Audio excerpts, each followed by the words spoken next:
Drama serial ऐश के जुनून की आने वाली एपिसोड बहुत इंटरेस्टिंग होने वाली है, क्योंकि अब एमन आफिया के साथ एक बहुत बड़ी चाल चलने वाली है और एमन को सब कुछ याद भी आ गया है, जिसके बाद वो आफिया का बुरा हशर करने वाली है। तो अगर अब तक आपने हमारा चैनल सब्सक्राइब नहीं किया तो जरूर करें। तो अब जैसे कि फारूक ने अली नवाज को समझाया है कि आप एमन को कबूल कर लें, क्योंकि अगर आपने एमन को कबूल नहीं किया और इसी तरह से राहिम से लड़ते रहे तो राहिम एमन को लेकर निकल जाएगा, जिसके बाद मीर साहब भी राहिम के पीछे लगे हुए हैं और वो किसी भी वक्त राहिम को मार सकते हैं। जहां अली नवाज अब मान जाएगा और आने वाली एपिसोड में वो राहिम से कहेगा कि मैंने तुम्हारी और एमन की शादी कबूल कर ली है, लेकिन ये शादी अब सबके सामने खुल जानी चाहिए, जिसके लिए मैंने एक ग्रैंड रिसेप्शन रखा है। जहां फिर राहिम भी अपने बाप की ऐसी बातें सुनकर काफी ज्यादा खुश होगा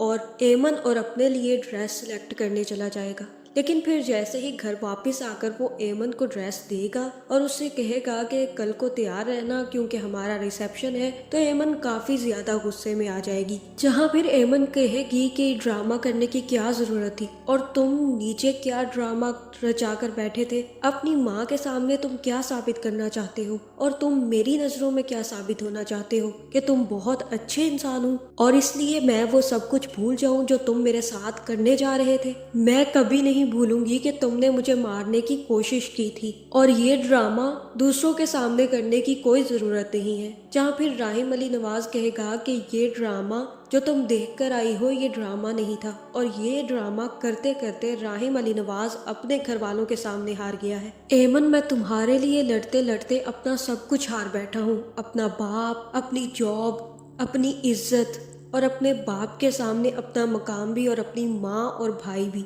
और तुम्हें आज भी यही लग रहा है कि मैं नीचे सब कुछ ड्रामा कर रहा था। मैं राहिम अली नवाज था जिन्होंने मुझे ये इज्जत दी, ये मकाम दिया, ये रुतबा दिया। मैं अब उन्हीं लोगों को बर्बाद करने के मकाम पर खड़ा हूँ और अब मैं उन्हीं का नामो निशान मिटाने की कगार पे खड़ा हूँ, और वो सिर्फ और सिर्फ तुम्हारी वजह से। क्योंकि अगर वो तुम्हें हर्ट करेंगे तो मुझे कोई ना कोई एक्शन लेना पड़ेगा, लेकिन तुम ये बात कहाँ समझोगी। तुम्हें तो अब भी यही लगता है कि वो शहरोज नहीं मैं था। मुझे यकीन नहीं आता कि एमन तुम इतनी बड़ी गलती कैसे कर सकती हो, तुम कैसे किसी के सामने बिक गई। जिसके बाद राहिम वहां से चला जाएगा और जैसे ही ये बात आफिया को पता चलेगी कि अली नवाज ने अब राहिम और एमन को कबूल कर लिया है और उनका ग्रैंड रिसेप्शन रखा है, तो उसे आग लग जाएगी। जिसके बाद वो सीधा राहिम के कमरे में आएगी और सामने बैठी एमन को देखकर कहेगी कि मैंने तुम पर एहसान किया था एमन, तुम्हें अपने होटल में जॉब दिलवाई थी, राहिम के सामने तुम्हारी सिफारिश की थी, हालांकि राहिम सिफारिशी लोगों को नहीं रखता, और तुमने मेरे एहसान का बदला ये चुकाया और तुम मेरे एहसान भूल गई। जहाँ फिर एमन कहेगी कि मैं कैसे आपके एहसान भूल सकती हूँ और कैसे भूल सकती हूँ कि आपके एहसानों की वजह से ही मुझे जॉब मिली थी और इस जॉब की वजह से यही सब कुछ मेरे साथ हुआ है। इस जॉब ने मेरी जिंदगी बदल दी। मैं कहाँ थी और अब देखो कहाँ पहुँच गई हूँ। जहाँ फिर आफिया कहेगी कि मेरा हमदर्दी करने का मतलब ये नहीं था कि तुम मेरे घर पे ही घुस जाओ। मैं तुम्हारे लिए कंसर्न थी और अपने बेटे की गलती भी मान रही थी, लेकिन तुमने तो मेरे ही घर पर डाका डाल दिया, मेरे ही बेटे से शादी करके मेरे घर में घुस आई। जिसके बाद आफिया वहां से चली जाएगी और वापस जाकर सीधा शेरोज को फोन करेगी और कहेगी कि वो लड़की घर पर आ गई है। तुम्हें अच्छे से पता चल चुका होगा कि राहिम ने उससे शादी कर ली है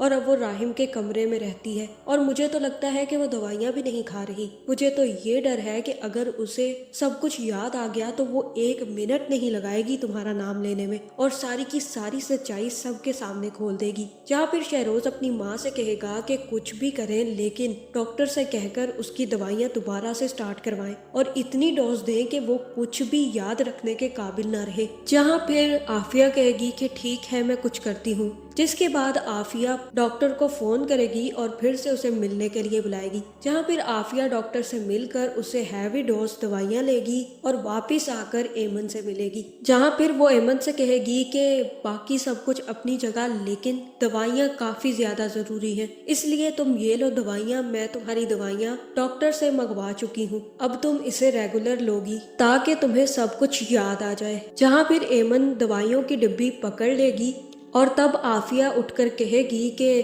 میرے ساتھ تم ایک ڈیل کر لو، میں تمہیں بہت سارے پیسے دوں گی لیکن تم میرے بیٹے کی زندگی سے نکل جاؤ اور میرے گھر سے بھی، کیونکہ میں تمہیں اپنے گھر میں برداشت نہیں کر سکتی، اور اپنا کیس بھی واپس لے لو، میں نہیں چاہتی کہ تم راہم کی زندگی اور خراب کرو۔ جہاں پھر ایمن کہے گی کہ پیسوں سے عزتیں نہیں خریدی جا سکتی، آپ غلط فریق سے سودا کر رہی ہیں اور میں کبھی بھی کسی بھی چیز کے لیے سودا نہیں کرتی، اور آپ کو کیا لگتا ہے کہ میں یہ سب کچھ پیسوں کے لیے کر رہی ہوں؟ تو ایسا کچھ بھی نہیں ہے، میں نے جو بولا ہے وہ سچ بولا ہے اور میں اپنے فیصلے سے نہیں مکروں گی۔ جہاں پھر آفیہ کہے گی کہ تم اپنی پیکنگ کر لو، سامان باندھ لو اپنا، کیونکہ اب تم جلد ہی واپس جا رہی ہو، میں تمہیں اپنے گھر میں اور زیادہ ٹالریٹ نہیں کر سکتی۔ یہاں آفیہ کو تو یہ ڈر ہے کہ کہیں ایمن نے سب کچھ دیکھ لیا یا پھر شہروز کی پکچر دیکھ لی تو اسے سب کچھ یاد آ جائے گا۔ یہاں یہ بات سن کر ایمن بھی وہاں چپ کر کے بیٹھ جائے گی، اور مجھے تو ایسا ہی لگ رہا ہے کہ ایمن کو سب کچھ یاد آ چکا ہے۔ جہاں پھر یہ ہو سکتا ہے کہ جیسے ہی راہم اور ایمن کی ریسیپشن ہو تو وہاں پر ایمن راہم کو سچائی بتا دے اور کہے کہ مجھے سب کچھ یاد آ گیا تھا، جس کے بعد راہم کافی زیادہ غصہ ہوگا، اور یہ بھی ہو سکتا ہے کہ وہ ایمن کا ہاتھ پکڑ کر واپس لے آئے، اور پھر ایمن پر کافی زیادہ غصہ ہو کہ اگر تمہیں سب کچھ یاد آ گیا تھا تو تم نے مجھے پہلے کیوں نہیں بتایا، تم نے اپنی بھی زندگی برباد کی اور میری بھی۔ جہاں مجھے تو ایسا ہی لگ رہا ہے کہ جیسے ہی ایمن کو سب کچھ یاد آئے گا تو وہ سب سے پہلے جا کر آفیہ کا گلا پکڑے گی اور اس سے کہے گی کہ آپ نے میرے ساتھ بہت غلط کیا، آپ کی وجہ سے میں نے راہم کا نام لیا، بلکہ غلطی آپ کے بیٹے شہروز کی تھی اور آپ نے مجھے مجبور کیا کہ میں راہم کا نام لوں۔ آپ اچھے سے جانتی تھی کہ مجھے کچھ بھی یاد نہیں ہے، اور آپ کو کیا لگا کہ آپ کی دی ہوئی گولیاں کھا کر میں سب کچھ بھول جاؤں گی؟ تو میں نے وہ گولیاں کھائی ہی نہیں، اور اب مجھے سب کچھ یاد آ چکا ہے، نہ میں آپ کو معاف کروں گی اور نہ ہی آپ کے بیٹے شہروز کو۔ جہاں پھر یہاں ہو سکتا ہے کہ آفیہ اپنا گلا چھڑوا کر بھاگے اور جا کر دوبارہ سے شہروز کو فون لگا کے ساری کی ساری سچائی بتائے اور کہے کہ ایمن کو سب کچھ یاد آ گیا ہے اور وہ اب تمہارا نام لینے جا رہی ہے۔ میں نے اسے بہت روکنے کی کوشش کی، بلکہ وہ تو مجھے بھی اس کیس پہ گھسیٹنے کی کوشش کر رہی ہے۔ جہاں پھر یہ سب کچھ سنتے ہی شہروز بھی تیار ہو جائے گا اور اپنی گن لے کر باہر نکل آئے گا، کیونکہ اب شہروز ایمن کی جان لینے کے پیچھے ہو جائے گا۔ جہاں اسے یہ بات اچھے سے پتا ہے کہ اگر ایمن کی سچائی سب کے سامنے آ گئی تو نہ صرف شہروز اپنی باپ کی نظروں میں گر جائے گا، بلکہ پولیس بھی اسے پکڑ کر لے جائے گی اور اسے اس کا باپ کبھی نہیں بچائے گا۔ تو آپ کا اس بارے میں کیا خیال ہے؟ کمنٹ کر کے ضرور بتائیں، اور ایسی ویڈیوز دیکھنے کے لیے ہمارے چینل کو سبسکرائب کرنا نہ بھولیے گا۔